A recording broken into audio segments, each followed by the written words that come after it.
똑같은 사진 여러 번 쓰면 저품질 걸린다며? 아니, 이 글에 맞는 사진이 없는데 어떻게 해야 되지? 아, 나 블로그 쓰는데 진짜 나 사진 못 찍는 것 같다. 이런 생각 한 번이라도 해보신 분들. 오늘 제 영상을 끝까지 봐주신다면 블로그 사진에 대한 걱정은 싹 사라지실 거예요.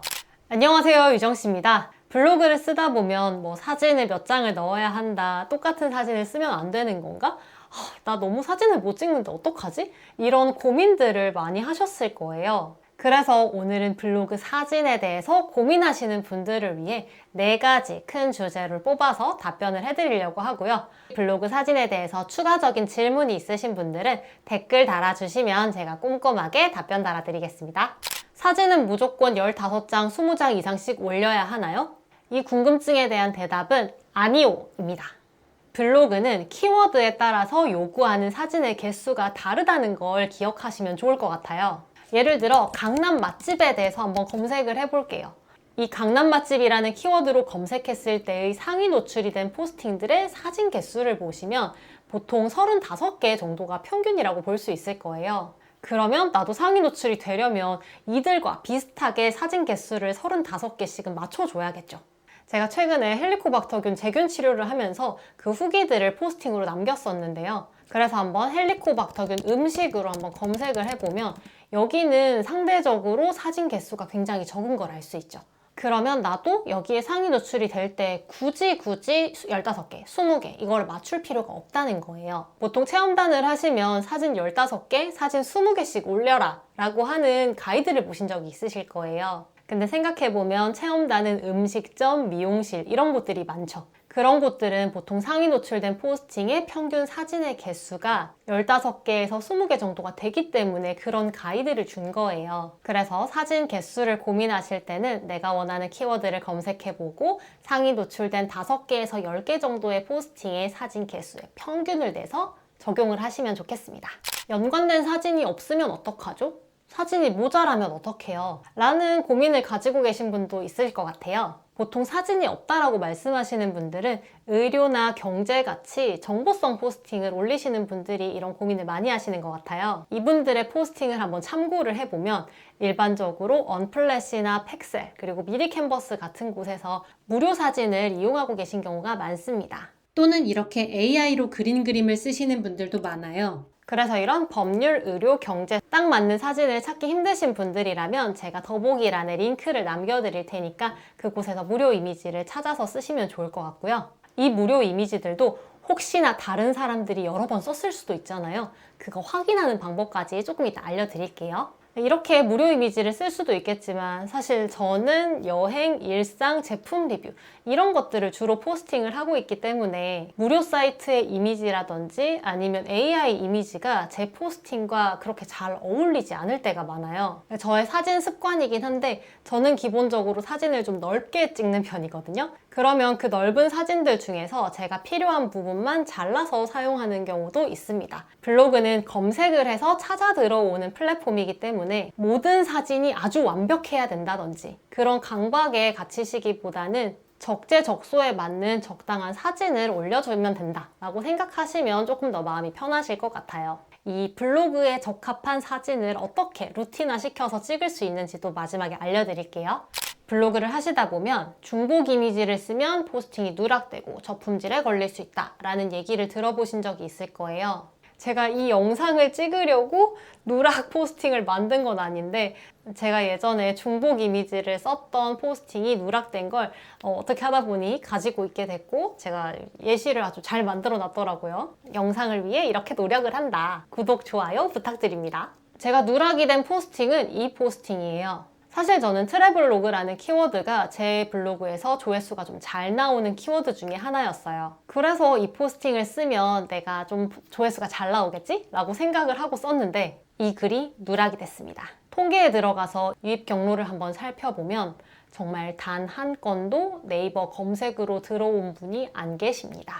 정말 끝장나는 누락인 거예요. 이 포스팅 누락의 원인은 바로 이 이미지였습니다. 중복 이미지인지 확인할 수 있는 방법은 브라우저에 따라 조금씩 달라요.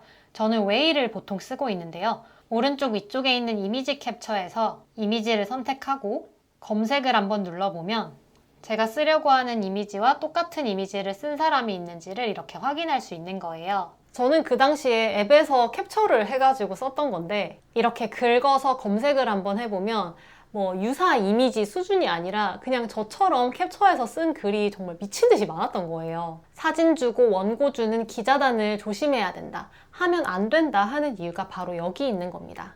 잠깐 기자단 이야기로 빠지자면 중복 사진뿐만 아니라 똑같은 패턴의 글을 쓰게 되면 그것도 마찬가지로 누락의 원인이 될 수 있거든요. 그런데 기자단은 효율을 위해서 똑같은 사진과 똑같은 글을 그대로 뿌리는 경우가 많기 때문에 정말 조심하지 않으면 진짜 보통은 위험하겠죠.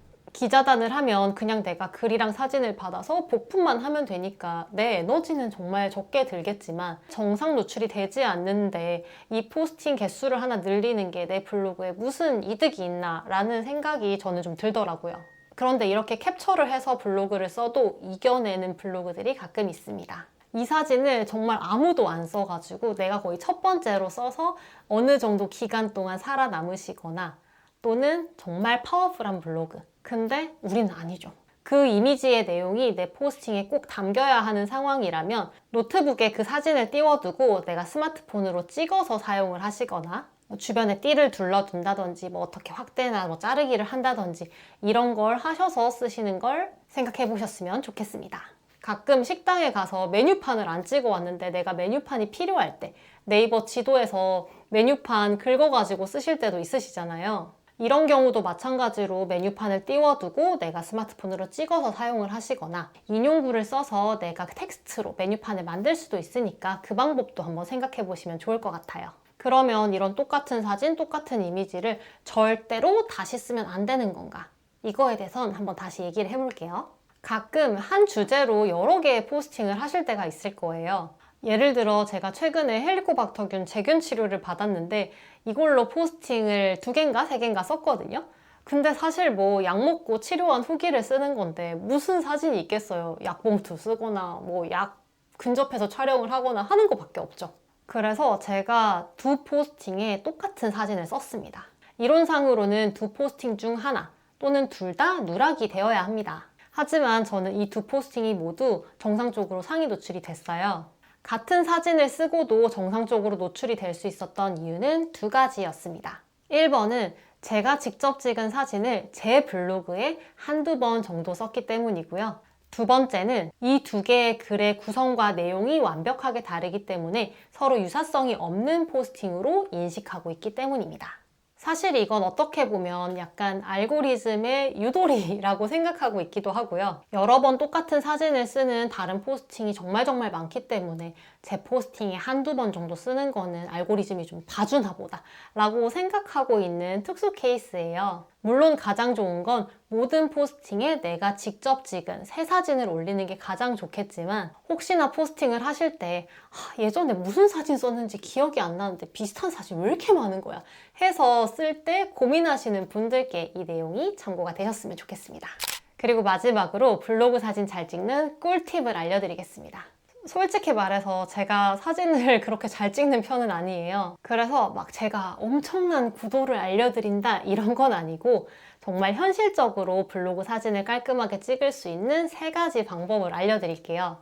카메라 렌즈를 닦는다, 수평 수직을 맞춘다 이런 거는 너무 당연하니까 일단 빼도록 하겠습니다. 블로그 사진 찍는 꿀팁 1번은 제품이든 음식이든 뭔가를 찍을 때 살짝 들어서 찍는 거예요. 요즘은 스마트폰이 정말 좋습니다. 어지간한 미러리스 카메라보다 스마트폰 카메라가 더 좋아요. 포커스를 맞추고 싶은 제품을 뒷 배경에서 살짝 들어 올려서 찍으면 자동으로 뒷배경은 흐려지고 앞부분에만 초점이 맞아져요. 이게 다 자동으로 되는 거예요. 제가 찍어주고 포인트를 찍어주고 할 필요 없습니다. 뒷배경과 내가 찍고자 하는 물체의 거리만 살짝 더 주시면 된다. 이게 은근 예쁘게 나오거든요. 저는 센스가 없기 때문에 정확하게 이 부분만 적용해서 찍고 있지만 센스가 좋으신 분들은 저보다 더 예쁜 사진을 만들어 보실 수가 있을 거예요. 그리고 2번째는 멀리서 배율 땡기기입니다.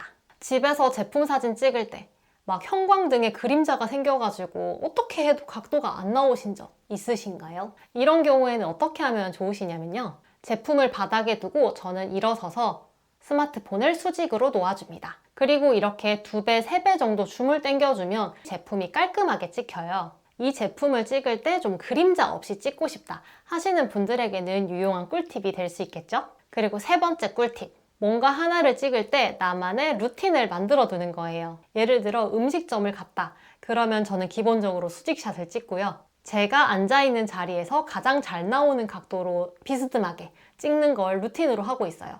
그리고 뭐 이렇게 한번 찍고 이렇게 한번 찍고 한 음식을 찍을 때 보통 한 5-6개 정도를 찍게 돼요. 제품 사진을 찍을 때도 마찬가지예요. 예를 들어 뭐 한 손에 들어오는 이런 제품을 찍는다고 하면은 바닥에 뉘어가지고 수직으로 하나, 바닥에 놓은 상태에서 이쪽 면에서 한 번, 이쪽 면에서 한 번, 뒤집어서 한 번, 뚜껑 벗겨가지고 한 번, 그리고 손을 들고 찍는 거 하나. 이런 식으로 저는 제품을 찍는다. 그러면 기본 외관 루틴은 좀 잡아두고 찍는 편입니다. 이렇게 루틴화를 해서 찍어두면 나중에 블로그를 쓸 때 쓸 사진의 종류도 많아지고 내가 빠뜨리지 않고 사진을 찍었기 때문에 어디서든 글을 쓸 수 있다는 장점이 있어요.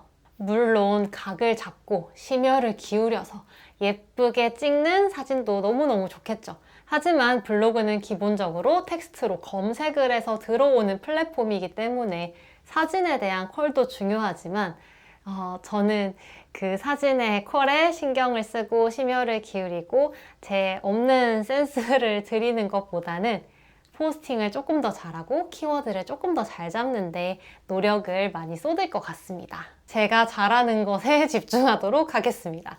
사진은 최소한 너무 막 흔들리거나 너무 초점이 나가거나 이러지만 않으면 충분히 상위 노출하는 데는 문제없이 쓸 수 있어요.